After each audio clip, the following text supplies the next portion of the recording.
새정치민주연합의 새 원내대표는 합의 추대될 가능성이 높아졌습니다.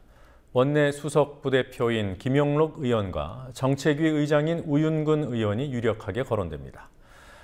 관건은 비대위에서 배제된 이른바 중도파가 후보를 낼지 여부입니다. 새누리당에서는 국회의원 체포동의안 제도를 손보기로 했습니다. 동료 의원 감싸기 관행을 깨기 위해 현재의 무기명 투표를 기명 투표로 바꾸자는 방안 등이 거론됩니다. 정치권 취재하고 있는 PD 연결하죠. 권현주 PD. 네, 권현주입니다. 자, 새정치민주연합의 새 원내대표를 누가 맡을지 관심입니다. 어제도 추대 가능성을 보도해드렸습니다만 아예 경선을 하지 말자 이런 분위기입니까? 네, 세월호 정국과 당의 위기를 수습해야 하는 상황에서 경선으로 갈등을 부추기면 안 된다는 공감대가 형성되면서 추대론에 힘이 실리는 것으로 보입니다. 어제 비공개로 열린 민주연합 비상대책회의에서는 문희상 비대위원장과 문재인 비대위원 등을 중심으로 추대론이 제기된 것으로 알려져 있습니다. 추대가 된다면 김영록 원내수석 부대표와 우윤근 정책위원 의장 가운데 한 명이 유력할 것으로 보이는데 우 의장의 경우 세월호법 협상을 계속해왔기 때문에 이달 말까지 세월호법 제정 작업을 마무리해야 한다는 점에서 적임자라는 평가를 받습니다. 경선이 치러질 경우 나설 것으로 예상되는 최재성 의원이나 노영민 의원 등도 추대론이 대세라면 무리해서 출마할 의사는 없는 것으로 전해지고 있습니다. 그러나 비대위 구성에서 배제되면서 불만을 가진 이른바 중도파의 이종걸 의원이나 주승영 의원 등이 출마 의사를 꺾지 않을 경우 경선이 치러질 가능성도 없지 않습니다. 자, 다음 주 화요일 7일부터 열리는 국회 국정감사 얘기를 좀 해보죠. 어떤 사람들이 증인으로 나오는지 관심입니다. 증인이나 참고인 중에서 주목할 만한 사람들은 누굽니까?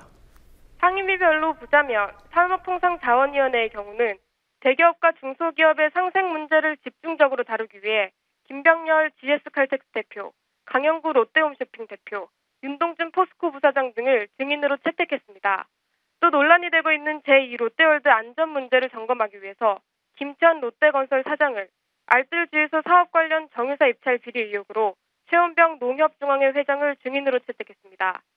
미래창조과학방송통신위원회, 즉 미방위에서는 이동통신 3사의 대표를 모두 참고인으로 불렀습니다. 하상민 SK텔레콤 사장은 대포폰 10만 개 개통과 관련해서 황창규 KT 회장은 개인정보 유출 논란으로 이상철 LG U+ 회장은 특허 분쟁으로 참고인 명단에 올랐습니다.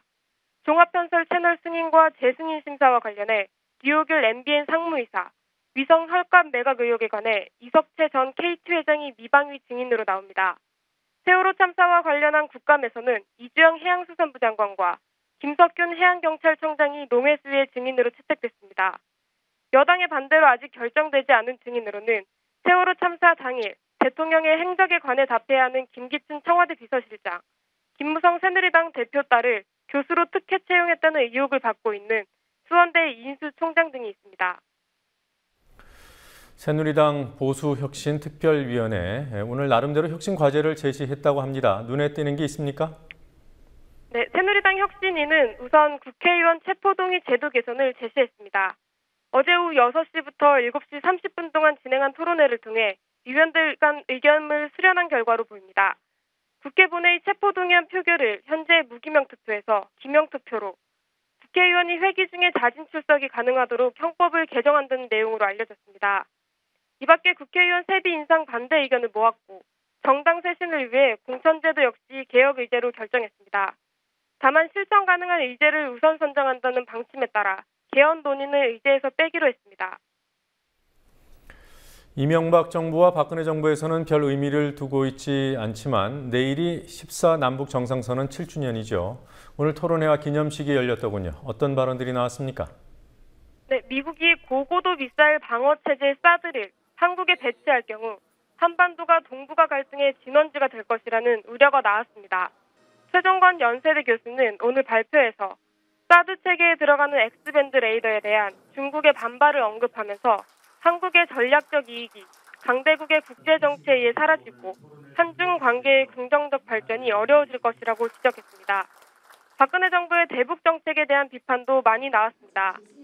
노무현 재단 이사장인 이해찬 의원은 현 정부의 대북 정책이 이명박 정부보다는 유명하고 적극적이라고 평가하면서도 정책의 구체성과 실천력은 답보 상태이고 명분만 앞섰지 실효와 실리가 없다고 비판했습니다. 14선언 당시 청와대 대변인이었던 천호선 정의당 대표의 말 잠시 들어보시겠습니다. 박근혜 대통령 올초에 통일대박 얘기했습니다. 말로 통일대박을 얘기하는데 한편으로는 오이사 조치를 유지하고 있습니다. 한편으로는 오이사 조치를 유지하고 있으면서 스스로 그것을 무너뜨리고 위반하고 있습니다. 이런 모순이 반복되는 지금의 통일대박, 저는 박근혜 대통령이 큰 결단을 내리셔야 오후 6시 30분 시작된 기념식과 만찬에는 박원순 서울시장, 14선언 당시 통일부 장관이었던 이재정 경기도 교육감, 안희정 충남지사 등이 참석했고 정부 쪽에서는 김남식 통일부 차관이 왔습니다. 지금까지 국민TV 뉴스 권현주입니다.